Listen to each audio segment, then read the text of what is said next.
Muito bem, voltamos para o segundo bloco. O pessoal me alerta aqui que não houve ainda a convenção do partido, o PSDC. É pré-candidato. É pré-candidato, então não pode falar que é candidato ainda, não é pré-candidato, mas o sempre candidato, né? Podemos dizer dessa forma, não? Bom, vamos falar um pouquinho. Eu queria rapidamente perguntar, fazer uma pergunta aqui do Jabá. Deputado, qual sua avaliação do governo Bolsonaro? O senhor votaria no Lula caso o senhor não vá para o segundo turno ou votaria no Bolsonaro? Bom, antes de responder a pergunta, eu quero fazer a minha saudação ao Poder Executivo da cidade, ao senhor prefeito, saudar todos os senhores vereadores, as senhoras vereadoras, saudar os 2 vereadores da Democracia Cristã na Câmara Municipal de Guarulhos, saudar a todos os partidos políticos instalados aqui na cidade, E agora respondendo a sua pergunta. Porque como vejo o governo do presidente Bolsonaro? Um governo que não disse a que veio. Não disse a que veio. E hoje nós temos a situação do país extremamente difícil. Na questão da pandemia da Covid, quando o Brasil precisava de um líder que apontasse o caminho, que liderasse e gerasse esperança para as famílias brasileiras, infelizmente o presidente não cumpriu esse papel. E a Democracia Cristã tem certeza e convicção absoluta que nós estaremos no segundo turno. Daí porque eu considero prejudicada a pergunta, no segundo turno, quem nós apoiaremos. Nós estaremos no segundo turno. Isso é extremamente importante. Uma das questões muito debatidas, pelo menos o pessoal que eu conheço, deputado, a questão dessa discussão de gênero, de banheiro, parece uma coisa boba. Mas eu conversando com algumas mães, algumas pessoas, elas ficam com um pouco de medo de amanhã depois, num grande shopping e tal, ter banheiro onde homem e mulher podem usar o mesmo banheiro. Elas ficam meio intimidadas com isso. Qual o seu posicionamento com relação a isso? Isso foi uma Bom, em primeiro lugar, em relação a essa questão de banheiro, um banheiro só para homem, isso é idiotice. Isso é uma coisa completamente fora de propósito.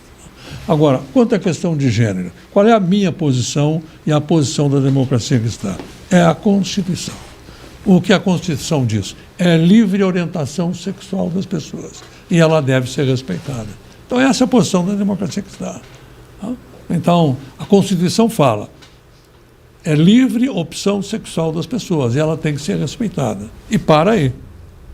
Não avança além disso. Não avança além disso. Não cabe a apologia num sentido ou no outro. E, infelizmente, hoje não é o cenário que a gente vê nos meios de comunicação. Eu estava vendo, inclusive, uma discussão muito séria de um rapaz que se sentia mulher e ele foi jogar vôlei no time de mulher. E ele estava cortando tudo, subindo mais alto do que as meninas, batendo mais forte. E aí as outras meninas estavam reclamando. Peraí, o cara, ele está mulher, mas ele tem uma densidade óssea de homem. O que o senhor acha disso também? O que eu acho é a Constituição. Perfeito. Já foi bem claro. É livre opção sexual e cabe às pessoas, que ela seja respeitada. É isso. Uhum. A Constituição é muito sábia, Roberto, e enxergou longe. Enxergou todo esse cenário de hoje. E nós, constitucionalistas, podemos chegar e dizer com orgulho, a minha posição é a posição da Constituição. E acabou o assunto. Muito bom. Uma grande preocupação que o Brasil tem, além dessa questão moral, é a questão da corrupção.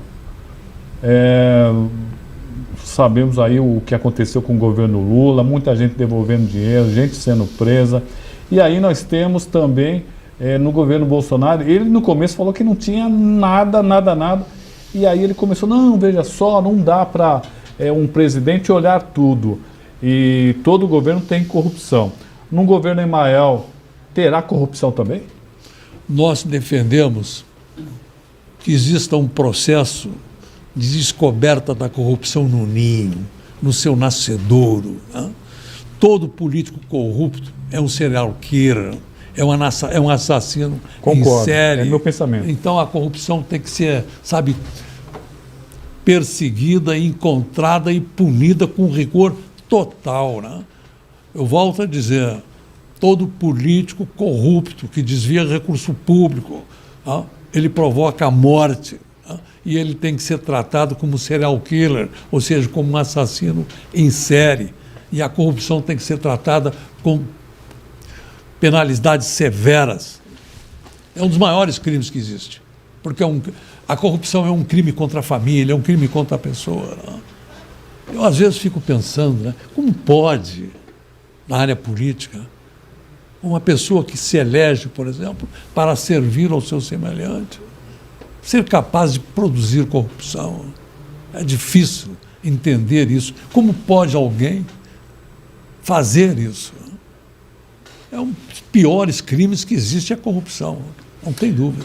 Seria importante criar mecanismo para tentar diminuir. É um outro problema também eu vejo, viu, meu amigo Elzio Balbino? A gente às vezes faz por exemplo, a lei da licitação, né, Selenita?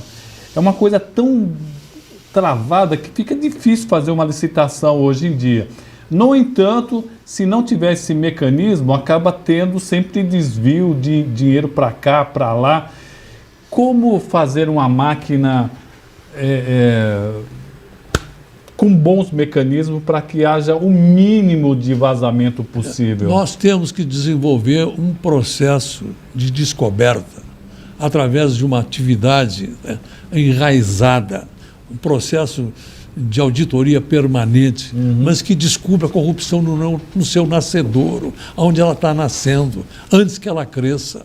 E para isso tem que ter uma sistemática. Nós temos que ter uma sistemática voltada para isso, tá? Com esse ideal, encontrar a corrupção no nascedouro, onde ela está começando. Né? Isso tem que ser uma obsessão nossa. Uma obsessão. Se acontecesse de um elemento do PSDC ser descoberto como uma pessoa corrupta, ele seria expulso. Claro, teria direito de defesa, mas confirmada a corrupção, só tem um caminho, é a expulsão. Mesmo sendo um grande deputado ou um grande senador? Não interessa. É por isso que nós temos 77 anos de história, sem uma mácula. 77 anos de história. E não há, o senhor nunca teve nenhum processo sobre corrupção? Nunca foi acusado de ter? Nunca, jamais. Jamais. Como é que o senhor consegue fazer campanha, né? O senhor não é milionário, que eu saiba. Não é milionário. Pode ser rico, né, Ezio? Meio rico e tal, mas milionário não é. E fazer uma campanha nacional... Antes foi proibida as doações de pessoas jurídicas. Antes disso, nós tínhamos doação de pessoas jurídicas que acreditavam na democracia cristã pela nossa obra e que consideravam fundamental apoiar a democracia cristã para que ela continuasse na sua trajetória. Mas aí houve a proibição de doações de pessoas jurídicas. E aí então veio o sistema público. E aí nós fomos extremamente penalizados. Os nossos recursos do fundo partidário são absolutamente quase inexistentes, tá? Comparados com os recursos públicos que são entregues aos chamados grandes partidos. Né?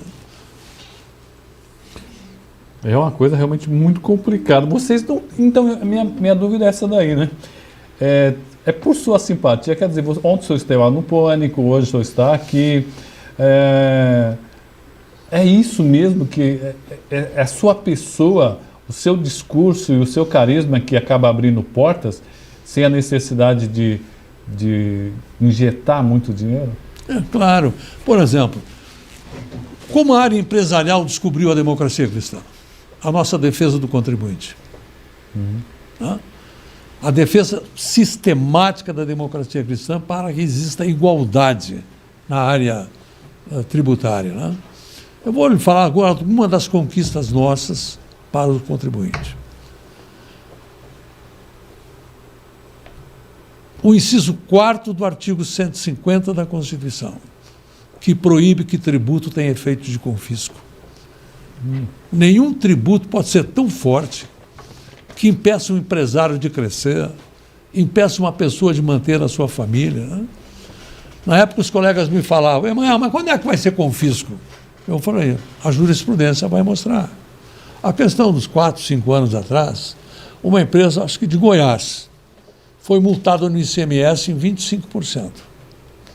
Ela entrou na primeira instância invocando o inciso 4º do artigo 150, dizendo que 25% de multa era confiscatório. Mas aí o fisco do Estado apelou para o Tribunal de Justiça do Estado. E o Tribunal de Justiça do Estado revogou a sentença da primeira instância, mantendo a multa. Aí, então, a empresa, os advogados da empresa entraram com um recurso extraordinário no Supremo. Tá? E o relator foi o ministro Celso de Mello.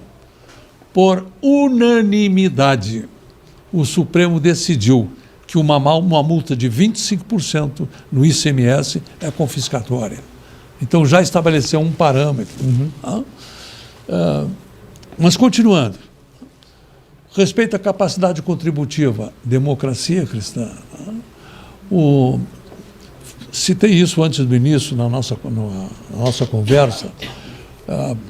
Colocamos na Constituição que o ICMS pode ser seletivo, conforme a essencialidade do produto. Isso está produzindo efeitos. Agora, na pandemia, então, lá no Rio de Janeiro, quando o governador zerou o ICMS na venda do botijão do gás de cozinha de 13 quilos, só pôde fazer isso porque nós colocamos na Constituição essa possibilidade. Colocamos na Constituição, na defesa do pequeno produtor rural, que quando ele trabalha a terra sozinho ou com a família, ele não paga o imposto territorial rural. São milhões de pequenos produtores rurais no Brasil que não pagam o imposto sobre a terra, graças à democracia cristã. E mais, colocamos na Constituição que as terras dos pequenos não podem ser desapropriadas para efeito de reforma agrária, tá? Para evitar que um poderoso chegasse perto de um pequeno e dissesse, sem poder para isso, me obedece, eu te tomo a terra. Na época, essa emenda foi chamada a emenda da paz no campo. Então, tudo isso, todas essas conquistas, fizeram com que a área empresarial olhasse a democracia cristã inicialmente com uma interrogação.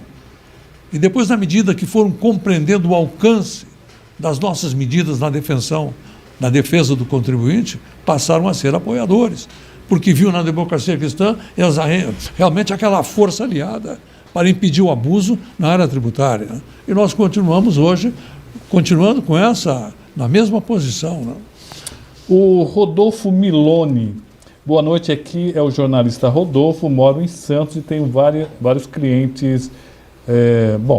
Ele queria saber e está pedindo para o senhor contar a história do jingle. Muito bem, essa história é bacana aí. Vamos contar. Aliás, o presidente da Ordem de Guarulhos, né, o Dr. Abner, pediu. Ele falou que, então, Abner, essa é para você também. Vou contar a história, né? É um jingle fascinante. Né? Demais. É o maior jingle, o mais forte jingle da história do Brasil, né? Considerado mundialmente um dos jingles de maior sucesso em toda a história do mundo, né? E que nasceu de uma forma extremamente simples. Isso foi na eleição de 1985, mas vou ter que fazer um pouco de histórico. A democracia cristã, ela nasceu no Brasil em 1945, em 9 de julho de 45. No mundo, ela começa na Itália em 42, quando o estadista italiano Alcide De Gasperi funda o PDC, Partido Democrata Cristão. Aí caminha na Europa, em 45 chega na Alemanha, quando Adenauer funda a CDU, União Democrata Cristã, e nesse mesmo ano de 45 estava na Europa um grupo de brasileiros, liderado por um jovem professor de Direito do Largo de São Francisco, Cesarino Júnior. E esse grupo se motiva com essa ideia de construir sociedades livres, justas e solidárias. E voltando para o Brasil, no dia 9 de julho de 45, fundam, então, aqui no Brasil, também o PDC, Partido Democrata Cristão, que logo cresce. Jânio Quadros se elege vereador em 47, assume o mandato em 48, deputado estadual em 50 e prefeito de São Paulo pela Democracia Cristã em 53. Em 50, André Franco Montoro nasce na Democracia Cristã como vereador em São Paulo, depois deputado estadual, 2 vezes deputado federal, no Paraná, Ney Braga, governador do estado, José Richa, Pernambuco, Monsenhor Arruda da Câmara, mas chega o ano de 65. Quando o regime militar extingue os 13 partidos que existiam. O PDC era um deles, o presidente nacional era então o deputado federal Franco Montoro, e é criado pelo ato institucional número 2, o bipartidarismo, Arena e MDB. E durante 20 anos a gente fica fora do cenário político brasileiro. Mas em 1985, por ocasião da reorganização político-partidária, um médico do Rio de Janeiro, Jorge Coelho de Sá, refunda a Democracia Cristã. Isso em 85. E descobre que aqui em São Paulo está um antigo militante. Eu já tinha vindo para São Paulo. Eu ingressei na Democracia Cristã em 62, na Juventude Democrata Cristã, em Porto Alegre. Esse ano eu completo 60 anos de Democracia Cristã. A minha vida é a Democracia Cristã. Bom, então em 85, aí a direção nacional descobre que aqui em São Paulo está um antigo militante e eu sou convocado para ser o presidente do partido em São Paulo e ser o seu candidato a prefeito da capital. Não tinha a melhor maneira de mostrar que depois de 20 anos nós tínhamos voltado do que disputar a prefeitura de São Paulo. E aí nós estamos numa sala para decidir com que nome eu seria candidato a prefeito. E a reunião estava indo para o seu final com uma certeza. Eu podia ser candidato com o nome de José Maria, J. Maria, Zé Maria, mas Zé nunca, Maria? Jamais com o nome de Emael. Que é um nome complicado. Nome difícil. Emael. Um Y no meio.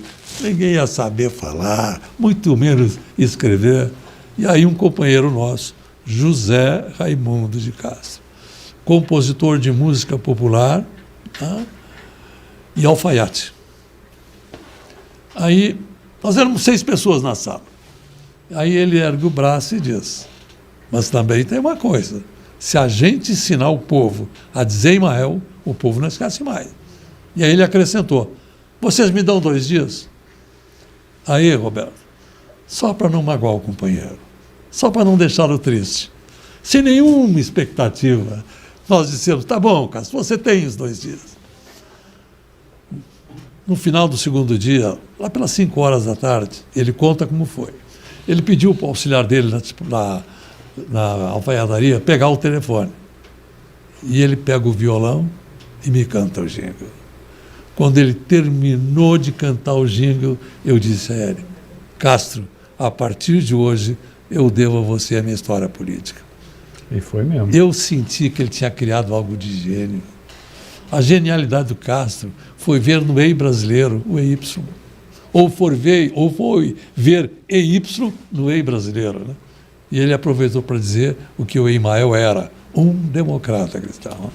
Simples e direto. Simples e direto.